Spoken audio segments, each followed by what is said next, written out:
Bismillahirrahmanirrahim. Assalamualaikum warahmatullahi wabarakatuh. Halo teman-teman semuanya, kami dari kelompok 2 ingin mempresentasikan hasil diskusi kami dengan judul Pendekatan Filologi dalam Kajian Islam. Yang beranggotakan saya sendiri sebagai moderator Sania Faradia, selanjutnya ada Azhara Nabila dan Dela Herfima. Nah, pada presentasi kali ini kami membawakan 4 topik pembahasan, yaitu pengertian pendekatan filologis, yang kedua ada pendekatan filologis dalam kajian Islam, yang ketiga ada langkah pendekatan filologis, dan yang terakhir ada kesimpulan.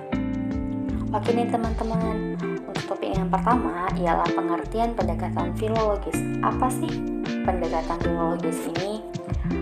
Pendekatan sendiri merupakan usaha untuk mendekati. Proses perbuatan suatu usaha dalam penelitian untuk mengetahui hubungan sebuah metode masalah penelitian.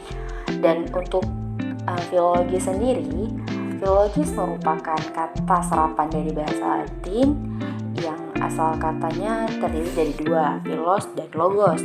Philos sendiri memiliki makna cinta dan logos ini memiliki makna ilmu. Jadi filologi selalu berisikan kata-kata atau teks yang dibenarkan, dibandingkan, dan dipertimbangkan, serta dijelaskan asal mulanya dan sebagainya. Artian filologis ini mengalami perkembangan nih teman-teman, dari artian cinta terhadap kata-kata menjadi cinta terhadap ilmu. Jadi dapat kita simpulkan bahwa dari pendekatan filologis, kita bisa mengetahui latar belakang sebuah kepercayaan, adat istiadat, agama, dan way of life suatu bangsa berdasarkan dengan isi naskah tersebut. Saya Dela Herfima, selanjutnya saya akan membahas tentang pendekatan filologi dalam kajian Islam. Pendekatan filologi pada penelitian agama terbagi ke dalam beberapa pendekatan. Perlu untuk diketahui bahwasannya ketiga pendekatan ini tidak dapat dipisahkan. Pendekatan dapat overlapping, saling menyempurnakan, atau justru bisa sama. Pendekatan yang dimaksud adalah 1. Pendekatan filologi terhadap Al-Quran. Pendekatan filologi terhadap Al-Quran adalah metode terjemah sebagai tata cara paling tua di kajian agama. Pendekatan melalui Al-Quran memiliki maksud untuk memahami seluk-beluk dari proses penyalinan naskah Al-Quran pada masa kuno dan proses berkembangnya naskah Al-Quran yang berkaitan dengan rasm ataupun qiraatnya. Tafsir memiliki arti penjelasan, pemahaman, perincian dari Al-Quran sehingga isi kandungannya dapat dimengerti sebagaimana yang dikehendaki oleh Allah. Beberapa metode penafsiran yang berkembang dan cukup populer adalah yang pertama, metode tafsir tahlili atau tafsir analisis. Metode tafsir tahlili biasa dikenal dengan metode tajzi'i. Adalah metode tafsir yang memiliki usia paling tua, di mana sebagai sebuah metode tafsir yang mufasirnya berusaha untuk menyampaikan makna ayat Al-Quran dari berbagai macam segi dengan mempertimbangkan urutan ayat Al-Quran yang telah termasuk dalam mushaf. Pendekatan dalam metode tafsir tahlili mengutamakan nalar atau akal, sehingga hasil yang dicapai akan luas apabila memiliki tujuan mencari tahu satu persatu dari segala segi yang dianggap perlu. Mufasir akan menjelaskan dari kosakata, asbabun nuzul, munasabah, dan hal lain yang berkaitan dengan kandungan dalam ayat tersebut. Yang kedua, metode tafsir ijmali atau tafsir komprehensif.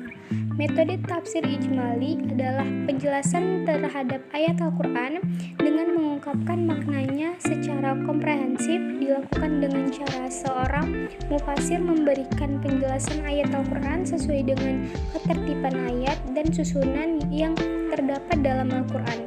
Penjelasan dalam metode ini terdiri dari beberapa macam, diantaranya mengartikan kata demi kata dengan kata lain yang memiliki makna tidak jauh berbeda, menjelaskan makna tiap kalimat yang ditafsirkan sehingga tidak terdapat keambiguan dan memberikan pemahaman dengan argumen yang telah diberikan mengenai penafsiran ayat Al-Quran. Yang ketiga, metode tafsir muqaran atau tafsir analogi. Tafsir muqaran ialah tafsir yang mengkaji dan mendalami ayat-ayat Al-Quran, kemudian membandingkannya dengan ayat-ayat lain yang redaksinya mirip atau membandingkan pendapat mufasir antara satu dengan yang lainnya, atau membandingkan antara ayat-ayat tersebut dengan hadis Nabi SAW yang diduga bertentangan dengan menonjolkan beberapa aspek perbedaan atau persamaan pada ayat-ayat dan objek perbandingannya tersebut. Metode penafsiran muqaran memiliki ciri utama perbandingan dengan pendekatan komparatif. Menurut Nasruddin Baidan, komparasi ini dilakukan dengan sistematika khusus dengan tahapan tertentu. Pertama, menghimpun ayat-ayat yang redaksinya sama atau mirip. Kedua, mengkomparasi ayat-ayat tersebut dan menganalisanya sesuai dengan metode tafsirnya dari berbagai aspek. Yang ketiga, menampilkan pendapat para mufasir dan melakukan analisis sampai pada tahap mengambil kesimpulan akhir. Yang keempat, metode tafsir maudhu'i atau tafsir tematik. Tafsir maudhu'i ialah tafsir yang berusaha menemukan solusi dari suatu masalah yang timbul terkait Al-Quran tentang fenomena terkini dengan cara mengumpulkan ayat-ayat Al-Quran yang saling berkaitan dengan masalah tersebut. Tahapan yang dapat dilakukan adalah dengan mencari dan menentukan masalah yang terdapat di Al-Quran, mencari dan menghimpun ayat Makkiyah dan Madaniyah, mengumpulkan ayat berdasarkan kejadian pada saat turun serta asbabun nuzulnya, dan menganalisis ayat secara tematik antara yang am dan khas, antara yang mutlak dan muqayyad, ayat nasikh dan mansukh. Terakhir ditemukan sebuah makna tanpa adanya perbedaan. Yang kedua itu pendekatan filologi terhadap hadis. Paling banyak diteliti oleh para ahli adalah hadis. Bahkan pengkajian kepada hadis sangat banyak apabila dibandingkan dengan pengkajian terhadap Al-Quran. Pemahaman terhadap hadis sebagai rujukan setelah Al-Quran sangat diperlukan telaah, kritis, dan menyeluruh. Sehingga pendekatan filologi terhadap hadis akan fokus pada matan atau isi dari hadis yang diriwayatkan, sanad atau kumpulan perawi yang menukil isi suatu hadis dari sumber utamanya yaitu Rasulullah SAW dan perawi hadis tersebut. Yang ketiga, pendekatan filologi terhadap teks, naskah, dan kitab-kitab atau hermeneutika. Awalnya, pendekatan ini hanya digunakan sebagai metode untuk mentafsirkan teks pada karya sastra dan kitab suci saja. Seiring dengan perkembangan keilmuan, penggunaan hermeneutika sebagai metode penafsiran menjadi luas dan berkembang, baik dalam hal analisis ataupun objek kajiannya. Salah satu pencetus teori hermeneutika yaitu Gadamer yang melihat bahwa hermeneutika adalah ontologi bukan sebagai metodologi, dan beliau menyatakan jika bahasa berasal pada realitas representasi dari masyarakat yang membutuhkan kecakapan dalam memahami bahasa yang ada dalam suatu teks.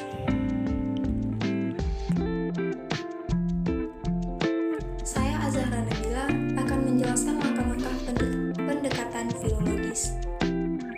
Demi menghasilkan sebuah penelitian yang maksimal, terdapat beberapa langkah untuk memulai proses penelitian dengan pendekatan filologis. Langkah tersebut adalah: yang pertama, inventarisasi naskah atau pengumpulan pengkajian. Pengumpulan pengkajian merupakan metode pertama yang dikerjakan seorang pengkaji naskah sesudah memutuskan naskah yang akan dikaji.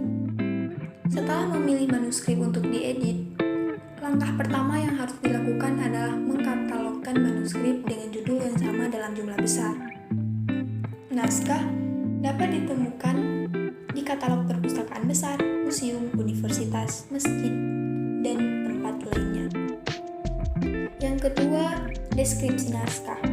Deskripsi naskah dimaksudkan untuk memberikan penjelasan yang detail dan rinci mengenai naskah yang diteliti berdasarkan bentuk fisik asli naskah. Pendeskripsian naskah berisikan letak penyimpanan manuskrip, judul, memulai pengenalan dokumen, sejarah, posisi manuskrip, manuskrip, barometer teks, teks berisi daftar jenis informasi, isi, penomoran halaman, tanda air cap, pajangan atau uraian manuskrip, dan tipe huruf. Yang ketiga, pengelompokan manuskrip dan perbandingan manuskrip. Pada pengelompokan manuskrip, tahapan pertama yang wajib dikerjakan ahli bahasa dengan melakukan kajian yang relatif mendalam sehingga akhirnya diketahui ada beberapa versi, selisih, persamaan, dan kaitan antar bermacam-macam manuskrip yang dikaji. Perbandingan naskah memiliki tujuan untuk mengetahui naskah mana yang paling valid. Yang keempat, transliterasi naskah atau transkripsi. Transliterasi adalah proses penggantian satu huruf dengan huruf lain dalam sebuah teks. Misal, mengubah huruf Arab Melayu ke huruf Latin atau dari huruf Jawa ke huruf Latin. Namun jika tidak transliterasi, apa yang harus dilakukan? Nah, selain transliterasi, ada juga yang namanya transkripsi, yaitu proses menerjemahkan pelafalan yang satu ke pelafalan yang lain. Misalnya, manuskrip yang ditulis dengan pelafalan lama, huruf Latin, diubah menjadi pelafalan baru yang berlaku sekarang. Yang kelima, suntingan naskah dan alih bahasa naskah. Tahapan dengan menyiapkan naskah yang telah ditransliterasi dengan menyajikan teks yang jauh dari kesalahan dan mirip dengan teks aslinya. Metode alih bahasa naskah dibedakan menjadi 3 macam, yaitu alih bahasa literal, alih bahasa isi atau makna, dan alih bahasa bebas. Yang keenam, analisis naskah. Analisis naskah dengan melihat seluruh isi terkandung dalam naskah yang diteliti. Uraian atas tahapan-tahapan sangat perlu dilakukan supaya ditemukan sebuah benang merah dan kesimpulan yang valid. Adapun metode dalam pendekatan filologi dapat menggunakan metode naluriah, metode rasional atau stema, metode himpunan, metode pondasi, metode penjabaran struktur, dan metode pengkajian naskah tunggal.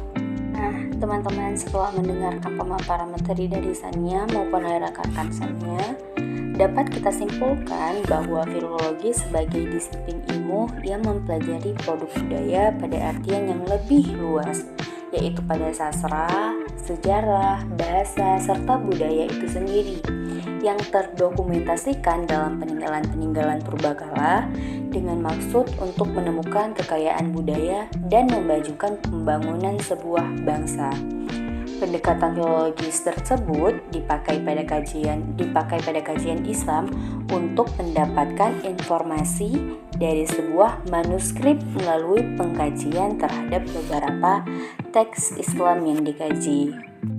Selanjutnya kita masuk ke sesi tanya jawab yang dalam bentuk diskusi yang akan kita lanjutkan di kelas. Terima kasih telah mendengarkan pemaparan materi dari kami. Kami kelompok 2 pamit undur diri. Apabila ada salah kata kami mohon maaf. Wabillahi taufiq wal hidayah. Assalamualaikum warahmatullahi wabarakatuh.